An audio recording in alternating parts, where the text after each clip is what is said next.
Hello, I'm Dr. Basavaraj Dinnimath, Assistant Professor from KLE College of Pharmacy, Hubli. In today's session, I'm going to talk on the Pharmacy Act 1948. As we all know, Chopra Committee, which is known as Drugs Inquiry Committee, has submitted its report in 1931 and recommended for the constitution of a separate act for the profession of pharmacy known as Pharmacy Act. In the aftermath of that, the Pharmacy Act was constituted in 1948 to monitor the profession of pharmacy and education qualifications for the pharmacists.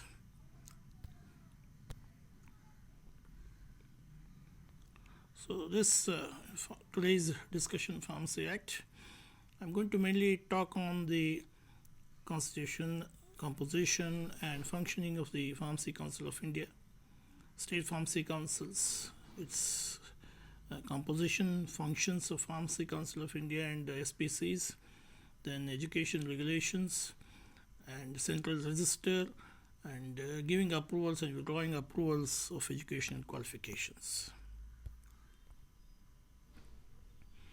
So in 1947, Pharmacy Bill was amended, which later became the Pharmacy Act in 1948, that is on 8th March 1948.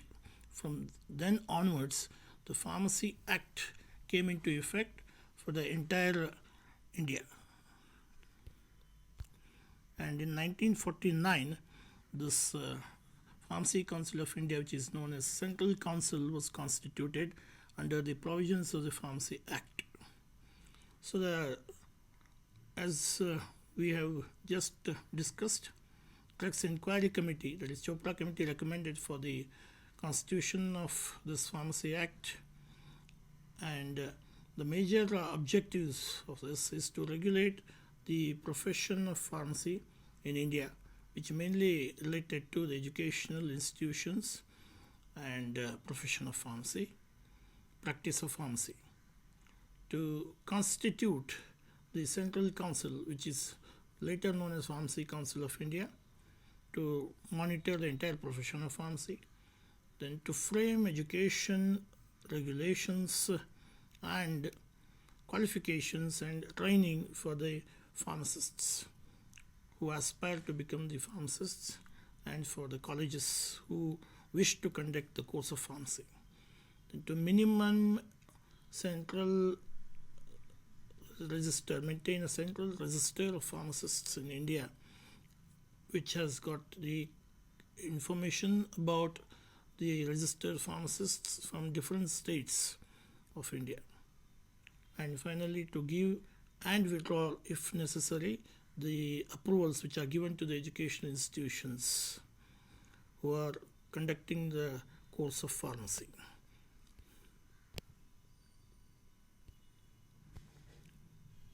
The Pharmacy Council of India, which is commonly known as the Central Council, this council came into effect in 1949, and it will be reconstituted every 5 years. This council will have 3 types of members in its composition, known as elected members, nominated members, and ex officio members. And this Pharmacy Council of India will have a president and vice president, usually elected from the members, usually elected members. It will also have a registrar and a secretary, either or both, and a treasurer to look after the financial transactions of the Central Council. And it will also have executive committee which will assist the main body in certain policy making activities.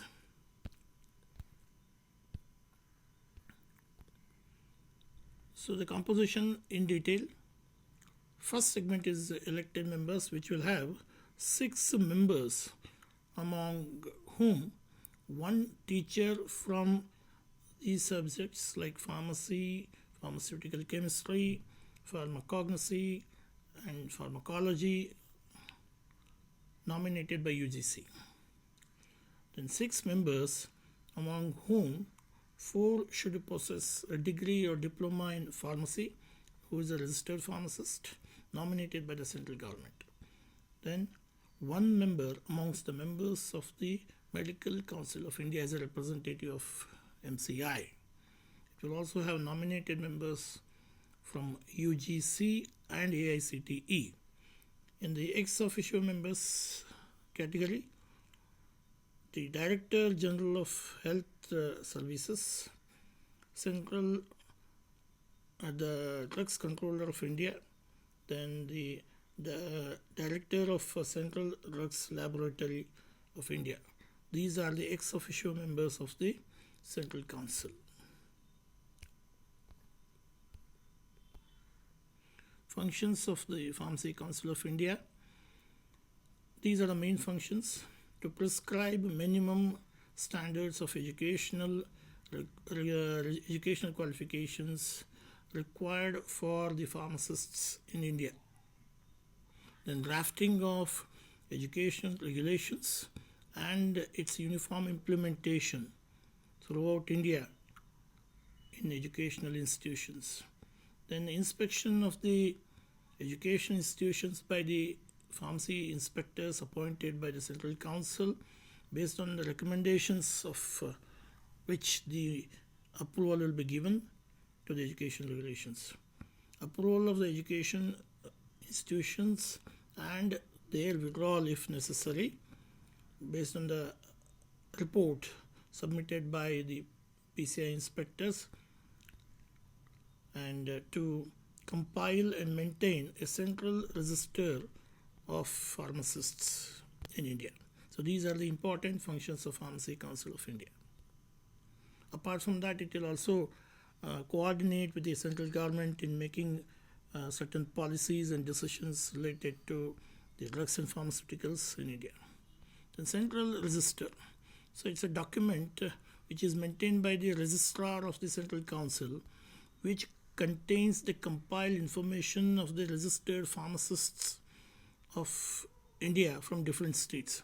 So different states pharmacy councils will give the names and address of the registered pharmacists from their state to the Central Council on 1st of April every year, and this compiled information will be maintained by the PCI in this document known as Central Register.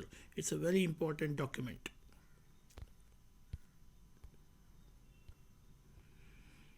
Then approval, giving approval and withdrawal of approvals to education institutions. This is another important functions of PCI under the provisions of the Pharmacy Act. So Pharmacy Council of India will appoint some PCI inspectors, Pharmacy Council of India inspectors, usually from the academic segment, who will visit the educational institutions and submit a report or recommendations to the executive committee. If the report is satisfactory, then Pharmacy Council of India will give approval to the education institutions, and if the report is not satisfactory, it may withdraw the approvals given to the education institutions already. So the observations of the PCI inspectors, which is going to be submitted in the report to the executive committee, is very important criteria for the approvals. And the Central Council shall, this is a very important requirement for the students who educate from these institutions and wish to register as registered pharmacists in India. If they study from an approved institution, they are eligible for registration, otherwise not.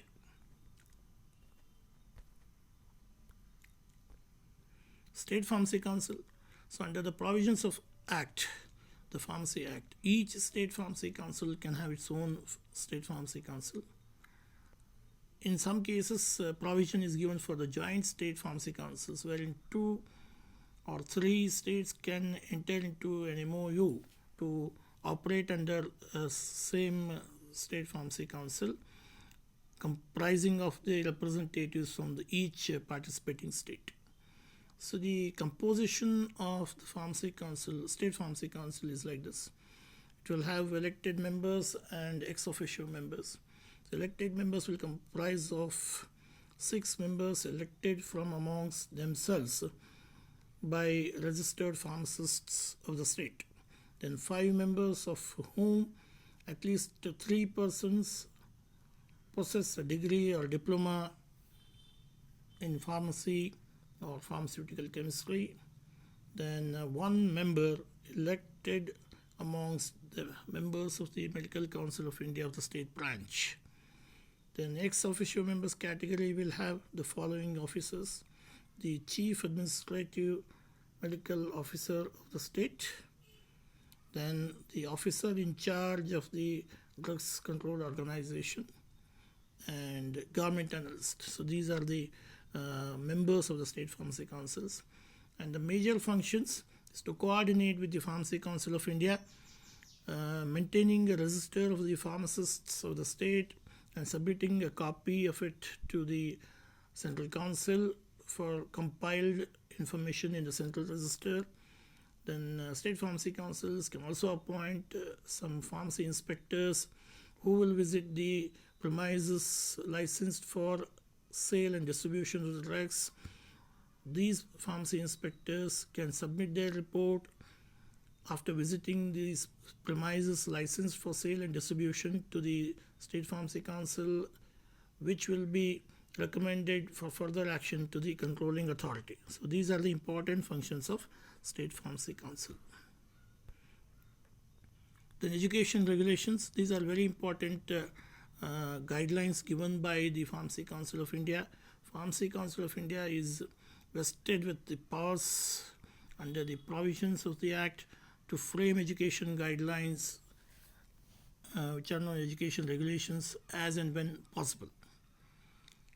So this will include minimum standards of educational requirements for qualification as pharmacist in India, then the nature and period of study and practical training to be undertaken by the students before admission to the examination, and the equipments and the facilities given to the students by the educational institutions. So in this, education regulations are very much important because the registered pharmacist, the student who becomes registered pharmacist should study the official course which is framed by and approved by the Pharmacy Council of India, which will have both theoretical study as well as practical training as given by the Pharmacy Council of India. So the education regulations for diploma, B Pharm and PharmD will be separately framed. Thank you.